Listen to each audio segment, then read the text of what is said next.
নিতে যায়, একটা হার্ট অ্যাটাক এমআই এর পেশেন্ট যখন সেবা নিতে চায়, সেখানে যখন ডাক্তার না থাকে তখন সেখানে যারা কর্মরত থাকে সেটা তারা টেকমো হতে পারে, মেডিকেল অ্যাসিস্ট্যান্ট হতে পারে, তারা ইসিজি দেখে সেটা ডায়াগনোসিস ঠিকমতো করতে পারে না। ফলে অনেক সময় অনেক রোগী যার চিকিৎসা করা সম্ভব সে বিনা চিকিৎসায় মৃত্যুবরণ করে। আমরা উপজেলায় যাই, আমরা উপজেলায় যখন সেবা পাই না তখন আমরা শুধুমাত্র তার জন্য দোষ দেই ডাক্তারদের। আসলে ডাক্তারদের দোষ কতটুকু? 3 জন ডাক্তারের পক্ষে তো 16 জনের কাজ করা সম্ভব না।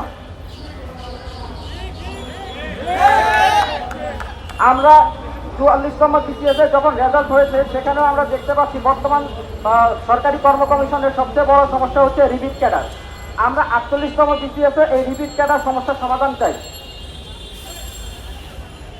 44তম বিসিএস এ সরকার সুপারিশপ্রাপ্ত করেছেন 125 জন ডাক্তারকে, যার মধ্যে 10 জন রিপিট ক্যাডার। 45তম বিসিএস এর লিখিত পরীক্ষা হয়েছে, এখনো ভাইভা পরীক্ষা হয়নি। 45তম বিসিএস এর ডাক্তারদের জন্য পদ সংখ্যা ছিল 980টি, সেখানে মৌখিক পরীক্ষার জন্য মাত্র প্রার্থী রয়েছেন 441 জন। তাহলে সেখানে 500 জনের পদ প্রথমে এমনিতেই ফাঁকা, এর মধ্যে আবার প্রায় 300 জন 48তম বিসিএস ও নিয়োগপ্রাপ্ত হয়ে গিয়েছেন। তাহলে সেখান থেকে 45তম বিসিএস থেকে সরকার কতজন মাত্র ডাক্তার পাচ্ছে? সর্বসাকুল্যে 250 জন ডাক্তার পাচ্ছে 45তম বিসিএস থেকে।